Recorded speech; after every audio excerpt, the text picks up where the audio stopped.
Ladies and gentlemen, welcome to Sorry, continue. episode 59 of the Clutch Dump. I'm Nicholas Patty, joined by Ben, who for the first time in his life has admitted he is tired. I am tired. The monster ASMR. Yeah, that's good. It's good coffee, I'll tell you what. So, we are kicking off episode 59, doing for the second weekend now in succession, again, our car episodes. So this week we're going to be doing another episode or another segment of Two Car Garage. Except this one's more fun because there's no limits. And then we're going to be talking about all the stuff that was unveiled at the GoodWood Festival of Speed. We're not going to do, I think we should save the performance side, like the actual runs and everything of the festival for Monday. Yeah, we're going to do that till If you afterwards. like the GoodWood Festival of Speed, that would be moi. That'd be Make us. sure you come back Monday or Tuesday, depending on when it goes live. But make sure to come back early part of next week. If you subscribe here on YouTube at the Clutch Dump Pod, you can ring that notification bell and you won't miss it. And if you're following us on all of or any of the podcasting platforms, Spotify, Apple Podcast, Stitcher, Google Podcast, any of those, you can turn on notifications there. Also, you can follow us on Instagram at the Clutch Dump. And I know that this will go live after it's happened, but I'm going to try to put together a highlights video with some commentary and throw it up on, send it to Ben to throw up on YouTube. There we go. We do have, hey, if I had to log into the YouTube and you didn't create it under your Gmail account, that's fine. It's fine. You don't need it. No, it's fine. I would just upload Porsche videos. We do Why have you the don't- first that's race why you don't of need it. Touchdown GT4, Assetto Corsa Competizione League. And I'm obviously racing in a Ginetta because I was trying to think of what the Clutch Dumpers would want to race in, and the Ginetta is what I could think of. So I really hate that you use that. yeah, I know you do. All right, Okay. So let's start with Two Car Garage. Why don't we? Let's start with Two Car Garage. You first. I wrote out a whole thing. Nick decided to ignore it. So this I week, went to sleepy sleeps. I'm sorry. I'm not you tired though. So slacker. I went to bed this morning, Nick. Okay. right, but see, you're tired. I'm not. So who's really winning? Oh, You're I like, think that's you. But Nick has decided that we are going to throw the Two Car Garage rules out the window. Pick two cars, any of them, whatever you want. No budget, no limits, yeah. whatever you want. Once again, we're still using auction results just because that's kind of the easiest way to get a bunch of cars with values.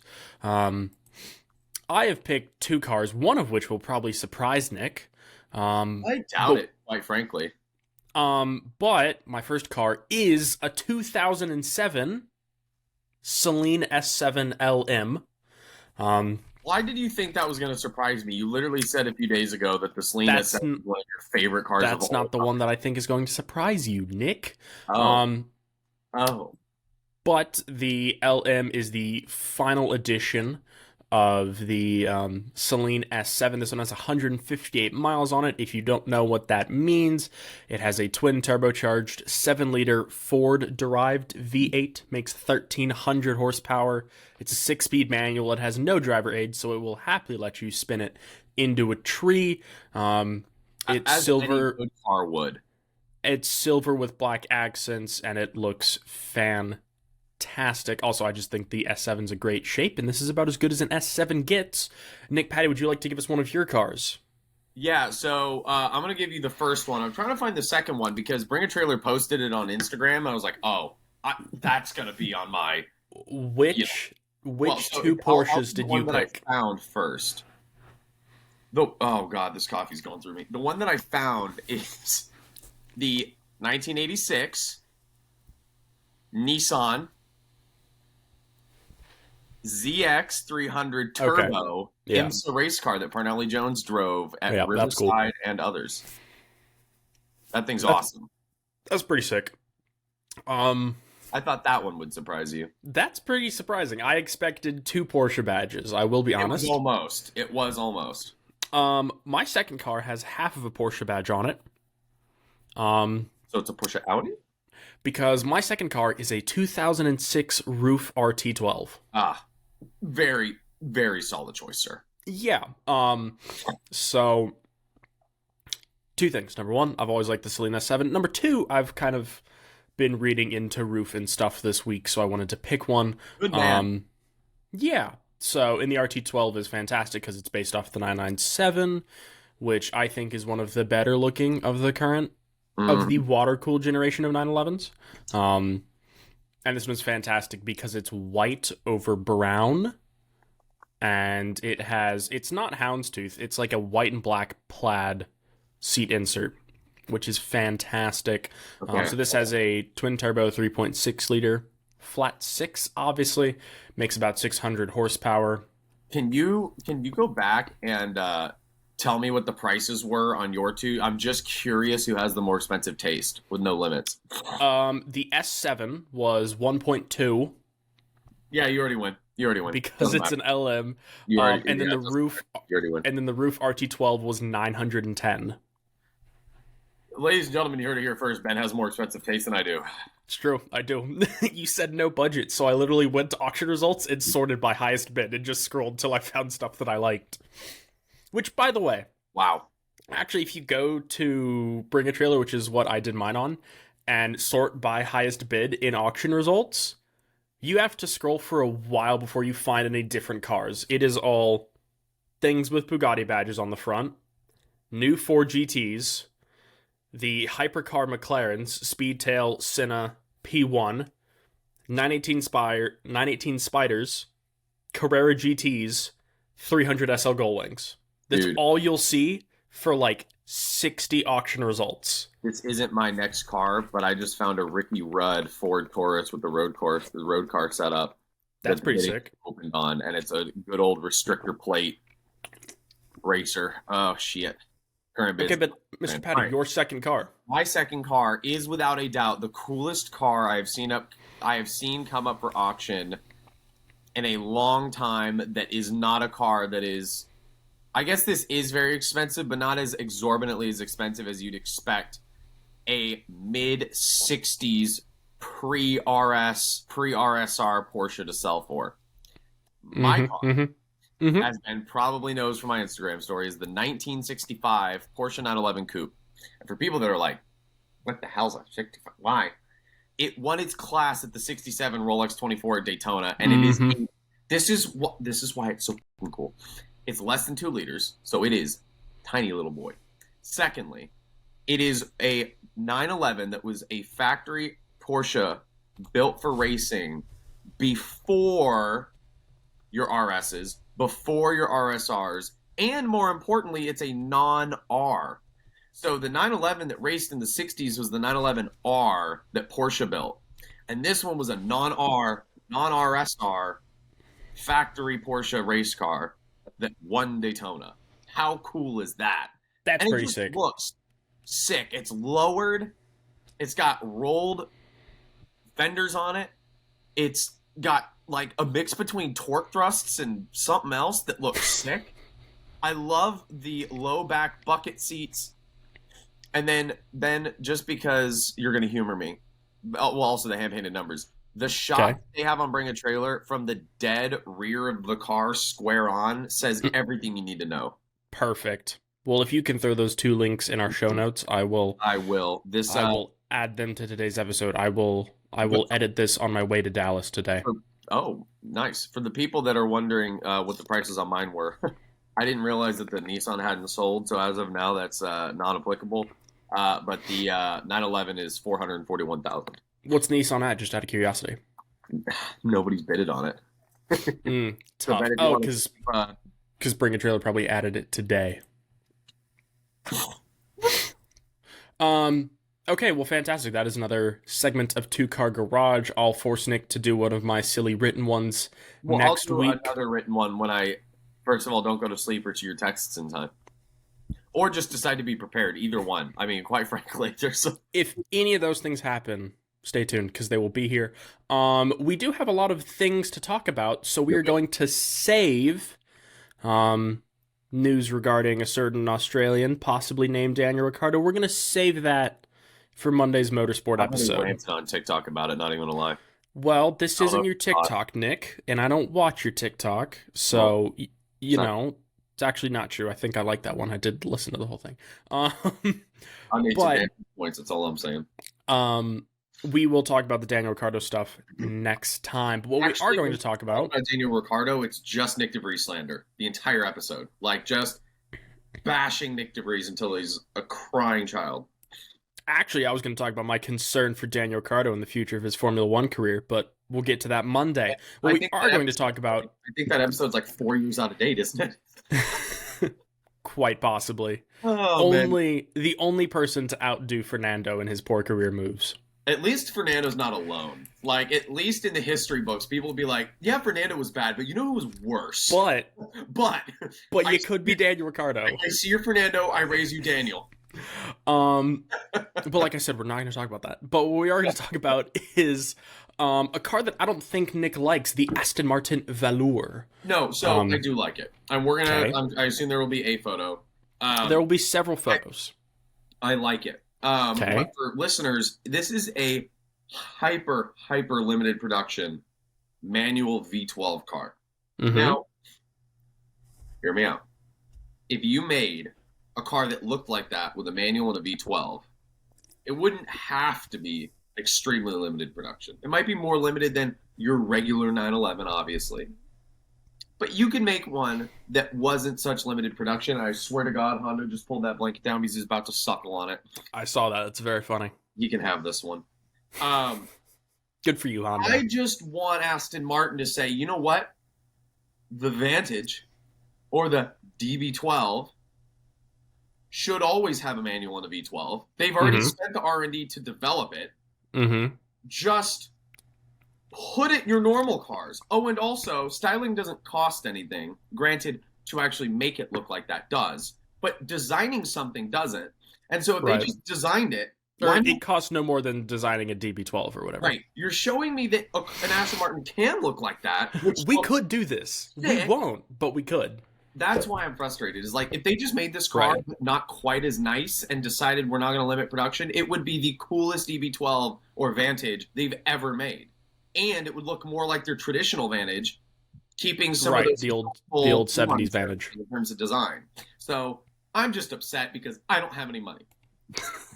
Speaking of money, the Aston Martin Velour will cost $1.65 million each. It is a limited run car with 110 units. The body is completely made of carbon fiber. The 5.2-liter twin-turbo V12 is carried over from the DB11. That's the AMG-derived unit. However, it has been turned up from the DB11 to 705 horsepower and 555 pound-feet. That's slightly down from what you get in a DBS. It has a 6-speed bespoke manual transmission. This manual transmission has never been used in any other car. So can you remind me, what was the name of the hypercar 1 that Aston made that shared almost the entire design of this car? Victor. So I said the same thing about the Victor. Like, oh man, this looks sick. And my dad even was like, oh man, how many are they making? I wonder what they're going to go for because I'd love to have one. One. And I'm like, they're not making anymore. So, all the pictures that I'm putting up will be the Velour. I want to call it Valor. The Velour and the Isn't it Victor. Valor? I don't know how it's pronounced. How is it spelled? Valour? Yes. It's Valor. Oh, cool. Whatever.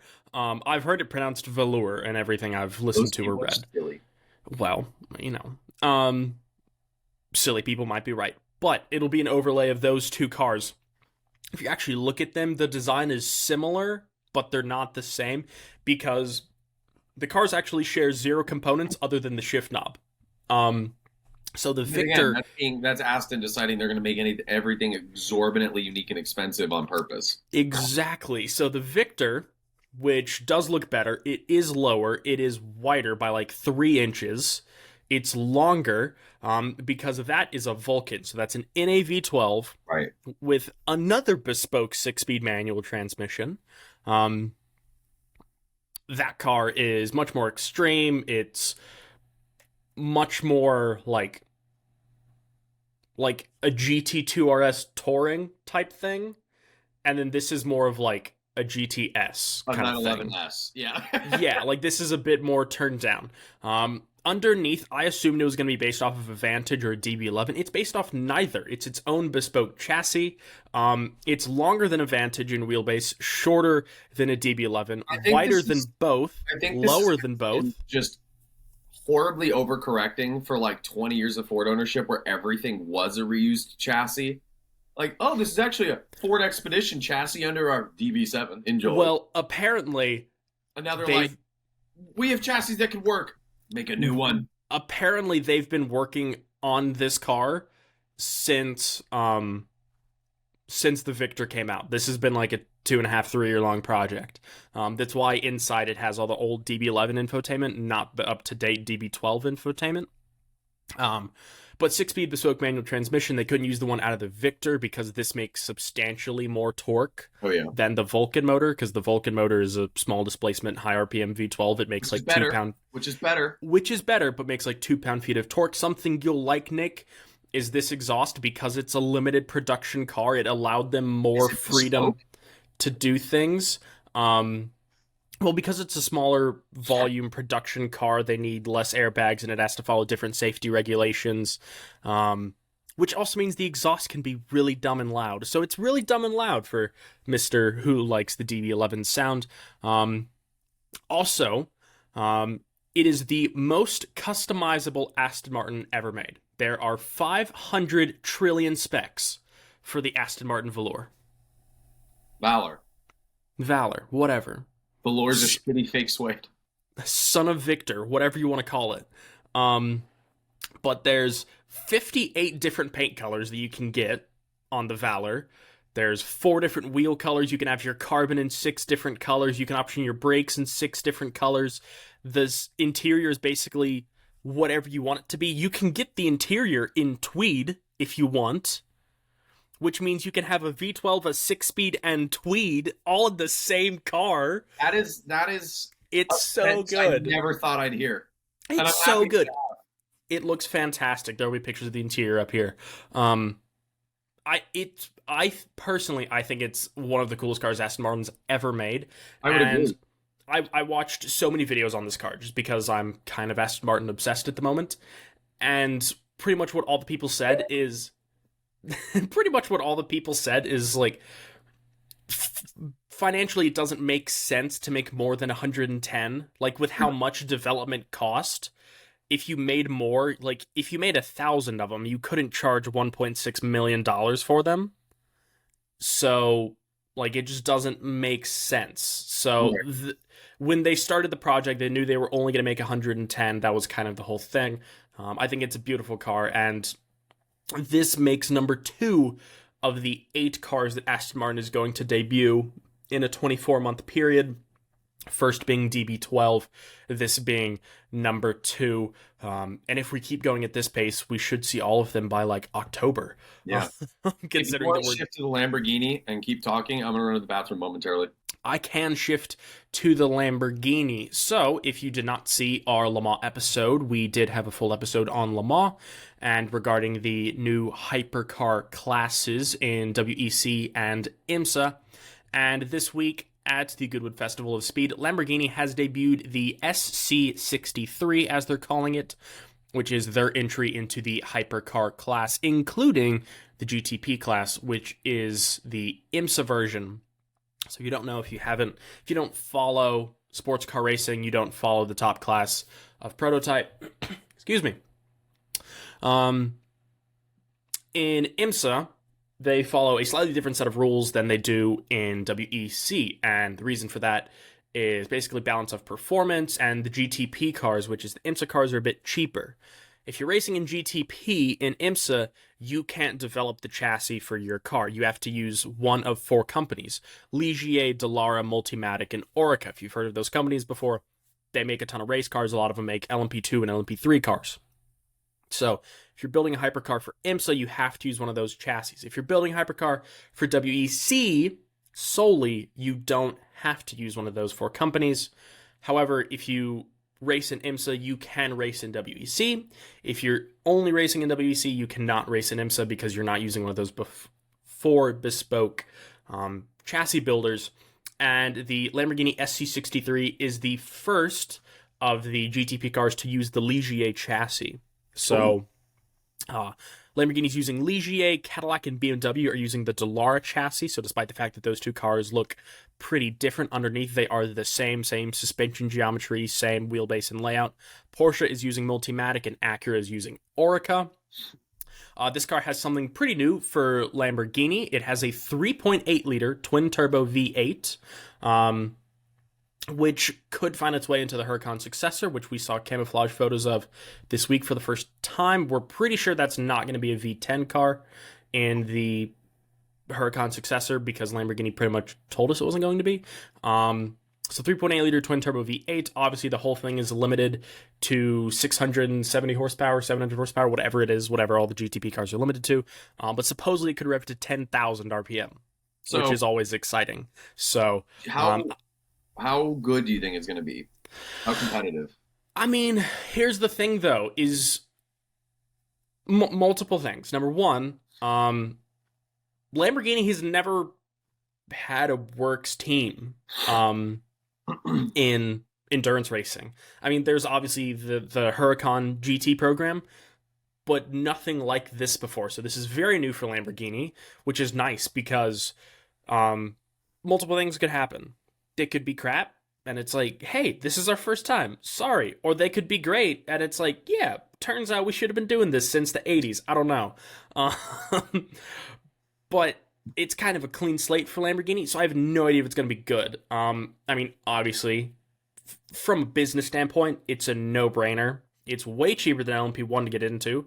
Lamborghini is selling more cars than they ever have, and Ferrari and Porsche are going to be their two biggest competitors because they're racing in IMSA. So, from a business standpoint, it makes perfect sense. I don't know. Underneath, it sounds kind of like a BMW, given small twin-turbo V8, but granted, that's also the Porsche, neither of which have been doing great this season. What are you talking about? They both have wins. True. So, I don't know. It could be extremely competitive. What I do like, though, what I love about the new hypercar rules is you can see bits of the manufacturer in the design of all the cars. So, while I was on the shitter, I was thinking about this. Okay. I think Lamborghini accidentally, about 15 years ago, hired hypercar designers and they didn't know it. Yeah. And they created a bunch of very weird-looking average supercars. Mm-hmm. And then they're like, hey, we have a hypercar we need to design here. And then it was just like God creating the earth. It was just like, I don't know what Italian is for let there be light, but it was that. And then it was just... Let there be spaghetti or something? I don't know. Let there be the spaghetti. I hate to say this. This is one of the best looking hypercars in the field. Absolutely. I have to rationalize the Porsche being the best, and I do genuinely think I like the swoopier, curvier. Like, and this goes for the Ferrari too. The Ferrari and the Lambo are very square, very angular, and then you have the Cadillac and the Porsche that are very swoopy and kind of almost look like they're not making enough aero because they look too kind of normal. Right. And then you have like the extreme Lambo, the Ferrari, the Acura. I will say, I think the Lambo looks better than the Ferrari. And I think agree. a large part of it is because this looks more like a Lambo than the Ferrari does a Ferrari. It does. The Ferrari is the least looking like its production cars at the moment. Okay, let's be fair. I think it's the Cadillac. Other than the headlights, nothing. Well, yeah, I mean, yeah. Or even Acura. Like, name an Acura that looks like remotely like the Acura on the track. If you squint really hard, it's basically an NSX. Basically. Or MDX. It's basically an Integra. They're basically driving an Integra around.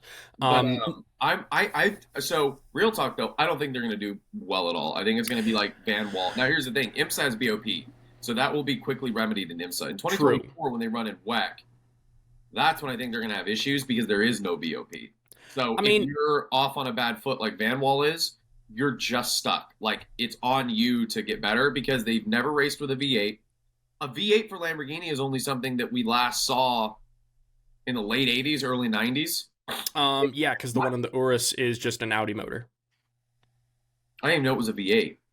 Urus is a V8. It's a twin turbo I 4-liter, I thought it was a 4.4 twin turbo V8. V6. Okay, so aside from that V8, we're going back to the Jalpa or stuff from the late 80s Yeah. that may or may not have even been fuel injected. So Right. the V8 is not something that Lambo has a tremendous amount of experience with, which Right. could mean a lot of things. But if you look at Porsche, they've made plenty more V8s than Lambo has, and their car's biggest drawback is the mechanical problems. Right. So who knows? That remains to be seen. And secondly, to your point, they've never competed in LMP1. They've never competed in hypercar. They've never competed in a similar, not even F1, to draw on the aerodynamics experience that. Right. Lamborghini is one of those. Lamborghini is a very weird company because they're such a big company. Obviously, they're smaller than like Toyota or whatever. Well, I mean, but VW's pretty big. Right, VW is pretty big, but like for a supercar manufacturer, Porsche has racing history, Lamborghini has racing history, even Audi has racing history. Lamborghini doesn't. Lamborghini's biggest racing history is powerboat racing in the 70s and 80s when they built like 9-liter V12s for offshore powerboat racing. Failed 1990s Diablo race cars. So, now, Yeah. badass, but look great, sound awesome, terrible race cars. Same thing in the early 2000s. The Murcielago and the Gallardo never really took off. For any reason, they just weren't as effective. And the Huracan is really the first success they've had. But even on an aerodynamic standpoint, you're dealing with pretty fundamental things. Canards, rear wing, general flow over the car, and all of that is completely dependent on the fundamental design of the car in the first place. Huracan's already an extremely slippery car. So you're just kind of adding some bits, dialing up the aero, as opposed to like the Nissan GTR or a Mustang or even the C7 Corvette to a degree, where they're a lot bigger. They weren't designed for aerodynamic performance, and so you're doing a lot more engineering to get them to that level. Right. So I think IMSA, the Lambo is obviously going to be more competitive than it will be in WEC. I think it's a full 2 or 3 years out from being competitive in WEC. Because if they start out poor, like Van Wall or Glickenhaus, there is no, we'll wait for you to catch up. It's just, you have to develop it. And Lamborghini's already on the back foot when it comes to the development. So Right, because they're a year behind everyone. Well, a year behind, but also they just don't have as much experience. So Right, they don't have as much experience. However, I think this is going to be kind of like an F1 team in the sense of like the Mercedes F1 team. No one at the Mercedes F1 team works at Mercedes. They work at the Mercedes F1 team. They have nothing to do with the production car side. So I wouldn't be surprised if Lamborghini hired I wouldn't be surprised if they took a bunch of people from GT programs here. Well, no, but even then, if they take them from the GT program, how much of that really applies? And the other thing we haven't thought about that we have to mention is with Porsche, they're obviously contracting out to Penske. With BMW, they're doing it to RLL. No disrespect to Iron Lynx, but if you're looking at teams with success in the history of motorsports, you have Penske, you have Ganassi running the Cadillacs, you have RLL in IndyCar. Iron Lynx has only been running for maybe at most a decade that I'm aware of. Right. And I mean, I've only really known about him for however long I've been following sports car racing. Ferrari and Lamborghini on a rotating. Yep. So how much is Iron Lynx going to be the barrier to entry, so to speak, to Lamborghini having success? Because Iron Lynx is a very respected world endurance team, but in the GT category. And as we've seen with Proton stepping up to the 963, how much success have they had? I mean, granted, one race with a new car. I get that. Right. But Proton, I would argue, is more experienced and more successful than Iron Lynx, and they've been around longer. And they're having issues as well.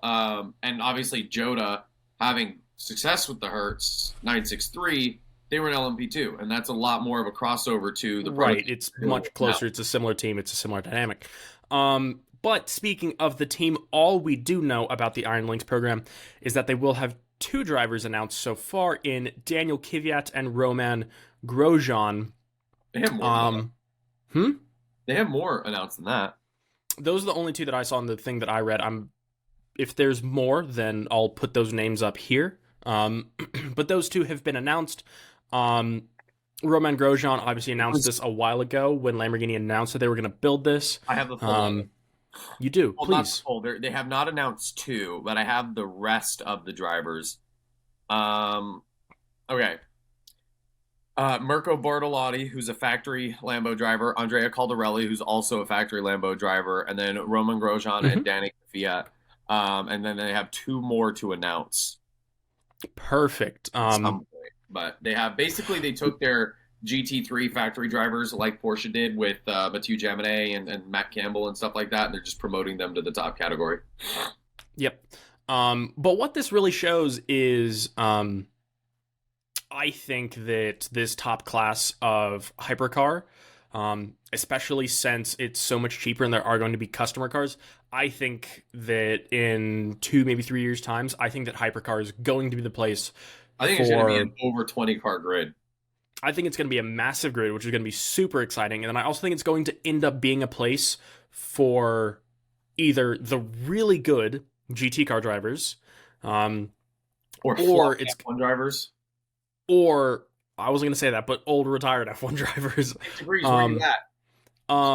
But I was going to try to work in. I was going to try to work in a Daniel Kvyat joke that, like, in a few years, I'm sure Max will be racing for Lamborghini. Well, so Shelby and I were watching the Fernando documentary on Amazon Prime because apparently I hadn't watched it, and me being a Fernando sexual. Surprising. So yeah, right. So it was showing Fernando on the podium or on the top step of the podium at Spa with Toyota, and standing next to him as the winners in LMP2. And I flipped. I was like, the irony. I paused it. I had to talk to Shelby. I was like, that's Vitaly Petrov. I was like, because of him in 09 or in 2010, Fernando wasn't able to win the championship. He was in 10th. He needed to finish 9th, and he was in the Ferrari, and Vitaly was in the Renault. Fernando's and he wasn't able to get past him, so he didn't win the championship. I was like, that's funny. I love how Fernando's up there celebrating with him, and I'm sure Fernando's like, if I had a 9mm, you would not. They're spraying champagne, and it just flies out of Fernando's hand, and he's like, I don't know. But yeah, we are super excited to see the SC63 run next year in IMSA and WEC, and BMW and Alpine will also be running in WEC next. It's going to be so good. Year. It's going to be a huge grid. It's going to be super exciting to watch. The rumors have started back up, and it's been reportedly confirmed. And when I say reportedly, sources inside of say that Aston Martin has rebooted their Valkyrie hypercar program. Okay, so I've read some stuff about that, and everything I've read. Fernando was like, Lawrence, in 2 years, you're probably not gonna have me. He's like, I'm not getting any younger. He's like, but y'all got a thing going on over here. I'm Le Mans winner in the top class, right? Say you and me, right? So you've already made the car. I mean, come on, it's an Adrian Newey designed car, right? So, I haven't heard anything about Aston Martin doing it. What I've heard about is privateer companies outside basically taking AMR Pros and converting them to WEC spec, because that's basically what it would have been. But I don't know how much you can do that, because all of the hypercars are single-seaters, right? Whereas the Valkyrie is a 2-seater now. So, I don't know. All the hypercars have it on the left or right side. So there's that's true, because of the battery in the hybrid. Right. Yeah, okay. Yeah, so I'm wondering how easily you could convert it to do that. Other new exciting things, probably one of the biggest departures for any company in a long time is the Caterham Project 5. If you're unfamiliar with smoking. Looks fantastic. There'll be pictures up here. If you're unfamiliar with Caterham has built one car since the 1950s. That's it. Caterham is basically Lotus. Caterham is basically Lotus, but if Lotus only built the 7, if you're unfamiliar with the 7, basically it's the 7th car that Colin Chapman ever built. That's how his nomenclature worked for a long time. And then when he wanted to finish building it, a chap named, with the last name of Caterham, basically bought the rights to it and then started a company called Caterham, which ended up becoming a Formula 1 team, and now it's not, blah, blah, blah. Anyway, Caterham built a car called the 7. Now they have a car called the Project 5. It's called the Project 5 because it's basically a technical concept at the moment. It's supposed to come out in early 2026. It looks reminiscent of Maserati MC20, Jaguar CX-75, the concept car that was used in James Bond's Spectre, if you saw that movie. Big news. This might sound weird to some of you. It has doors and a roof. Indeed. which is weird for Caterham. It is fully electric. They're estimating about 250 miles of range. They're aiming for 2,623 pounds. That's an oddly specific number, so I'm assuming they've met that goal. That is a wet curb weight, as wet can be in an electric car. Makes 268 horsepower, which is fine because it weighs 2,683 horsepower. So I'm assuming it probably makes like 300 pound-feet of torque because it's electric. But the coolest thing to me is it has a 2+1 seating arrangement. So picture the interior here. So it's like a reversed McLaren P1. It's 2 seats in the front and 1 in the back. Just one central rear seating position. That's interesting. Which kind of makes sense for a small sports car because that means you've got little shelves on the side to stick backpacks and groceries and all that stuff. And then, like, I don't know how many people are sticking 2 people in the back of their 911. So, I mean, like, it's barely more practical than a Cayman in that sense. But, I mean, I think it looks fantastic. I hope they make it. I hope it works. The cool part is because they announced it will be out in early 2026, that means they'll have time to develop it, make the batteries more efficient, make the motors more efficient, maybe make the car even lighter. So I wouldn't be surprised if we see sub 2,600 pounds and closer to 300 miles of range. Which, to be fair, I looked at it. 2-seat sports car, right? You're not doing road trips in these, most likely. There are people who road trip sports cars, but most people won't. But a drive from my house to Coda is 99 miles. Yes. So you could easily go to Coda, watch a track day, track weekend, even if you've got a hotel nearby, and drive home on one charge. Totally fine. So I think this is a fantastic car. I think it looks great. I think Caterham did a fantastic job designing it. And I'm assuming that Caterham purists are up in arms and are rapidly approaching Caterham headquarters with pitchforks that are on fire. But I think it looks fantastic. Another car that I want to talk about before Nick talks about Porsches for a while. I'm going to talk about something that's not a Porsche before that, trust me. Is the Ariel Atom 4R. So, Nick Patty, quick question. Are you an Ariel Atom fan? Do you care for the Atom? I don't take it or leave it. Like it? Don't dislike it. Okay. No, I'll take it. I'll take it. We'll count that as big fan. So I've been an Ariel Atom fan for a while, probably ever since the Top Gear episode where it ripped Jeremy Clarkson's face off. Well, yeah, obviously. I just think they look awesome. I think it's like a formula car for the road. Whoa. Even though I actually listened to an interview with the founder of Ariel Atom last week, and basically what it was is, hey, I like the feeling of motorcycles, and then my friends didn't want me to die, so I started Ariel. Holy shit, me? Wow. So, Nick, you're going to start a small car company that only builds roll cages with wheels. Yep. But they released the Ariel Atom 4 this week at the GoodWood Festival of Speed. If you don't know what that means, they started with the Ariel Atom 1, and then the 2, and then the 3, and the 4. That's just how it works.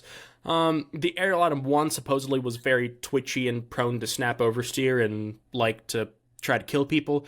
So this is the 4th generation of the Atom, and they released what is called the R, which uses a 2-liter inline-4 from the Civic Type R, makes 400 horsepower and 369 pound-feet of torque. It has a 6-speed paddle shift sequential transmission. Does 0 to 60 in 2.7 seconds, 0 to 100 in 6.5 seconds. It's got carbon fiber wheels. It has AP Racing carbon ceramic brakes. It weighs 1,250 pounds, which I'd like it noted is only 3 times what my motorcycle weighs. Oh, yeah. And it only costs $85,000. That is a stupid amount of car for $85,000. You can spec a Chevy Tahoe way higher than $85,000. So Ariel Atom 4R, fantastic amount of car for $85,000. I mean, that's. I just found the car I want to replace my Cayman, and the great part is theoretically I could afford it within a year of working my first full-time job. Elaborate. I'd have to import it. But perfect. That makes it better. Elaborate. The Jetta G40R. You're gonna daily look up the G40R. and there's one on Silodrome in orange that is the perfect spec.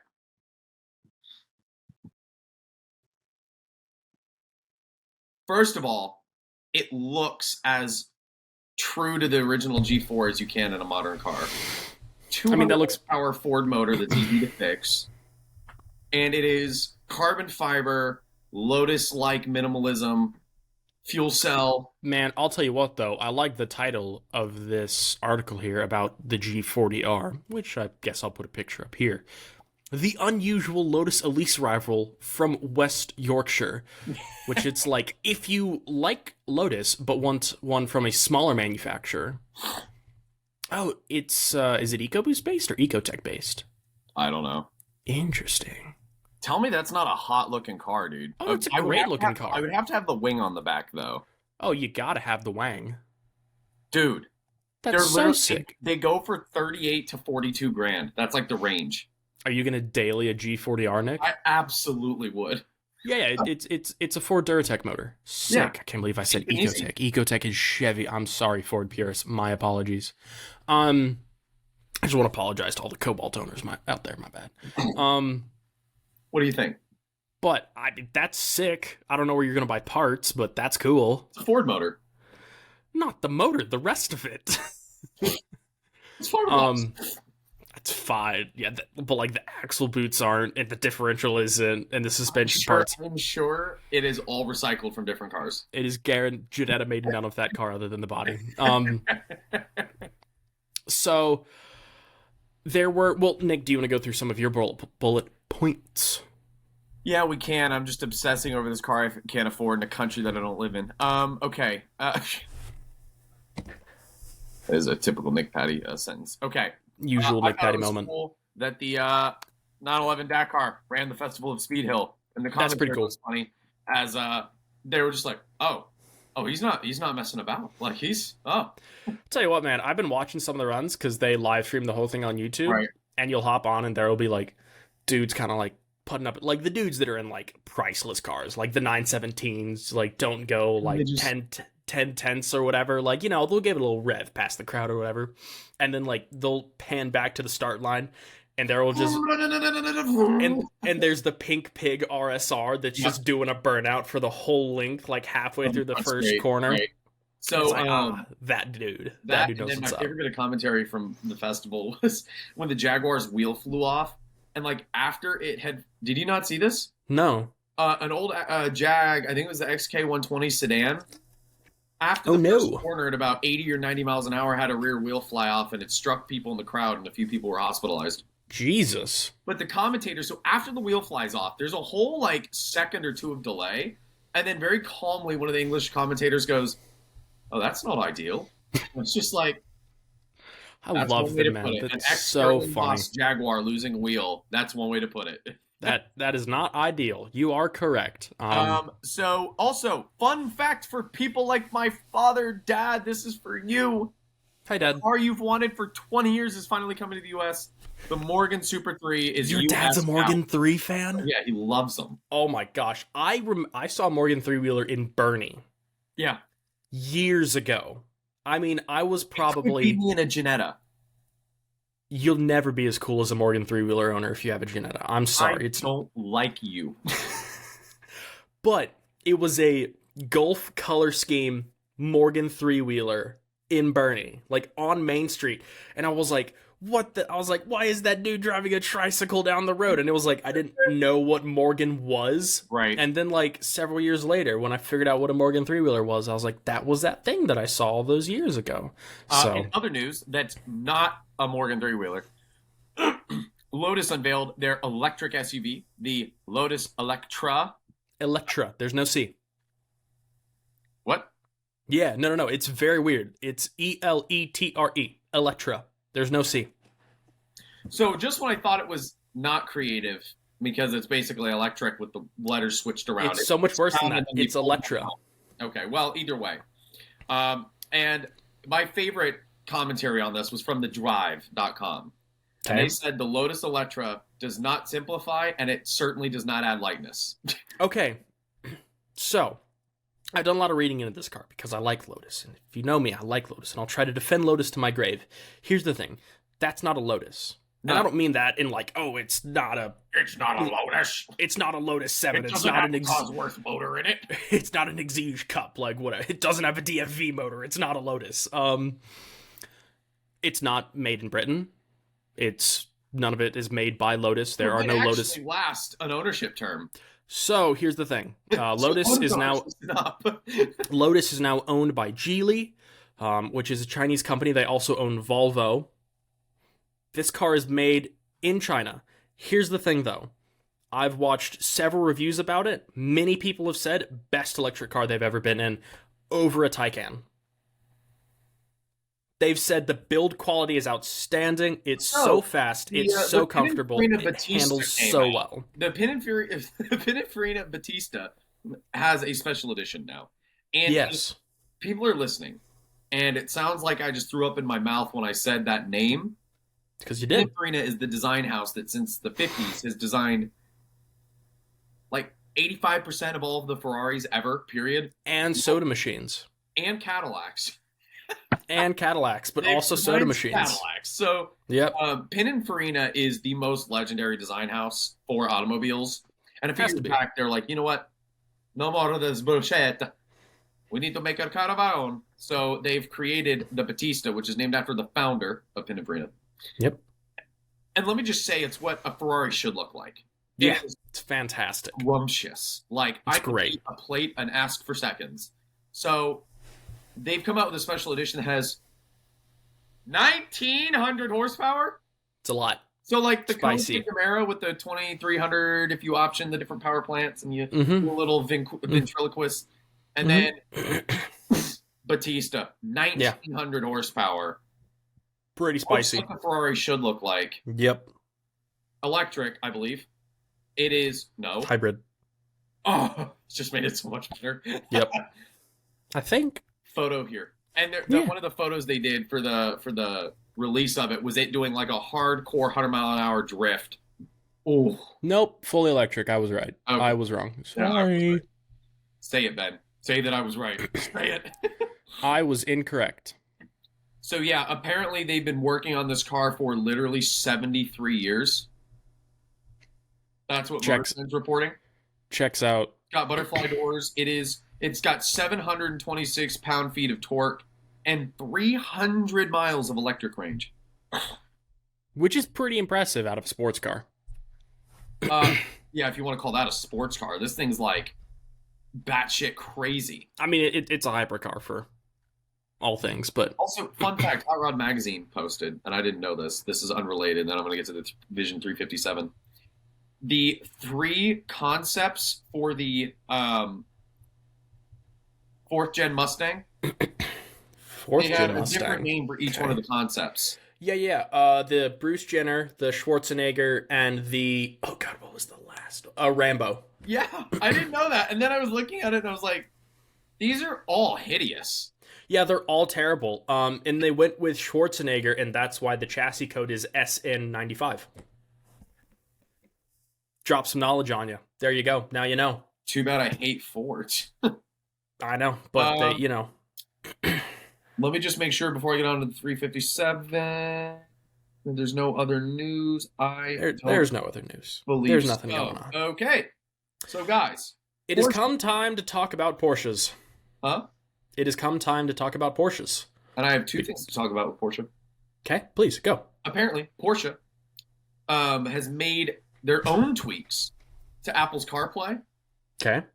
And Motor Trend's reporting that it makes Apple CarPlay better than it's ever been. Like, it's the best Apple CarPlay edited by Porsche. And now it's in Porsche vehicles. That's a very Porsche thing of them to do.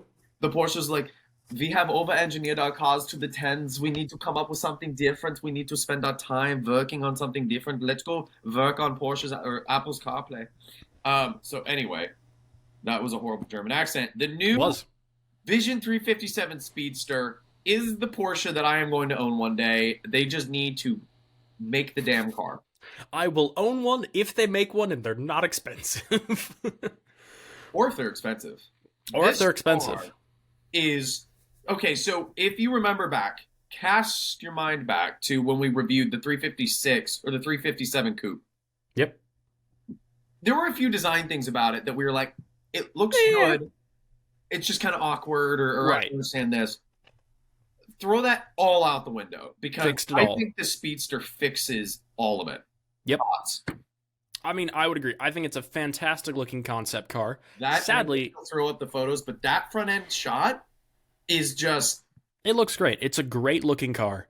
The problem is, it's Porsche, so they'll make 1,000 concept cars and then not build any of them. Yeah. What I'm concerned about is that, if they did go, all right, we'll put it into production, I wonder how much of that concept car would make it into production. I think design-wise, a lot of it would, but it would look different in the sense that obviously those headlights can't be functional because they're not actually headlights. So I'm assuming there would be an actual. No, they're headlights. I've seen pictures of them on. I know they're headlights. I'm just saying I doubt that they can give the legally required amount of light to. Oh yeah. Meaning some practical things like that, I'm sure will change. Right. I'm sure that the design overall will be extremely similar.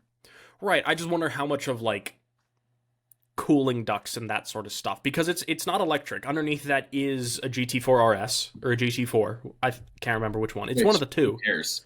It's fantastic, whatever it is.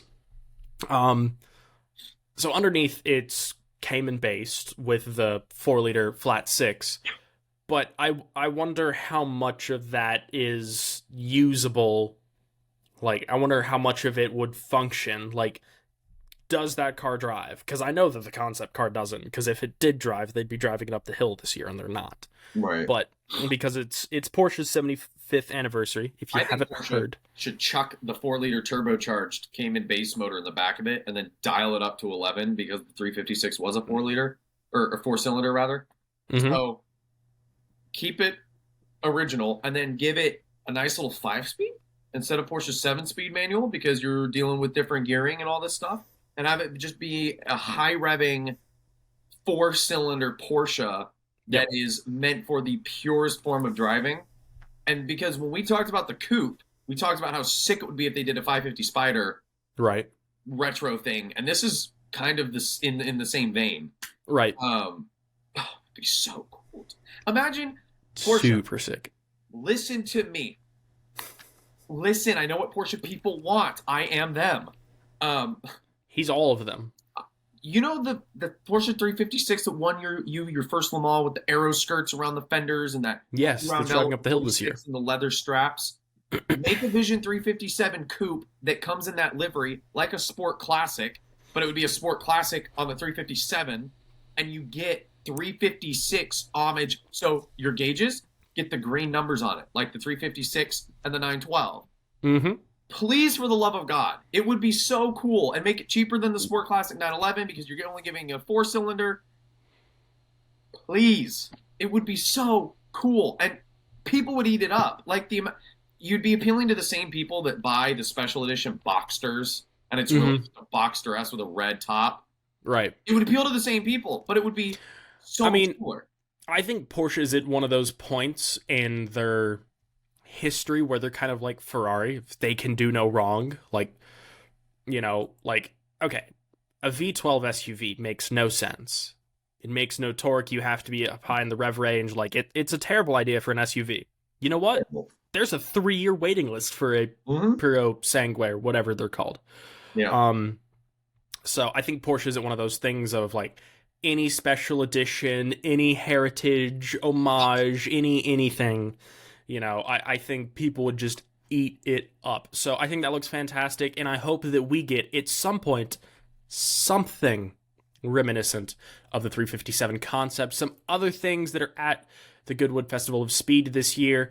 Lanzante 930 Tag Turbo. It was there last year, but it's driving around this year. Did you hear the sound of it going up the hill? Okay, so this car fascinates me that you like it.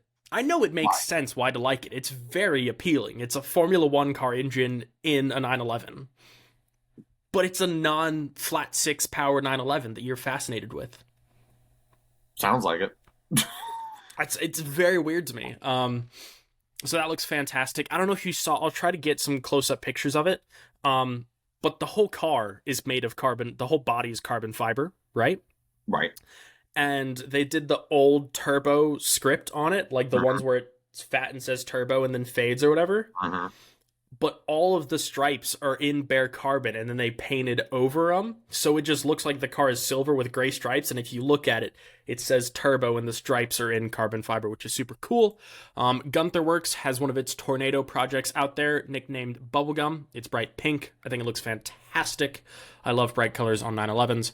And then the Singer DLS Turbo, which we've been talking about, Nick just saw it goes to the Singer DLS Turbo, which we've been talking about, is at the hill doing runs, and my word, is it loud. Yeah. It is so loud, much louder than anyone expected it to be, and apparently it's very fast, which makes sense, because 700 horsepower 911. Nick Patty.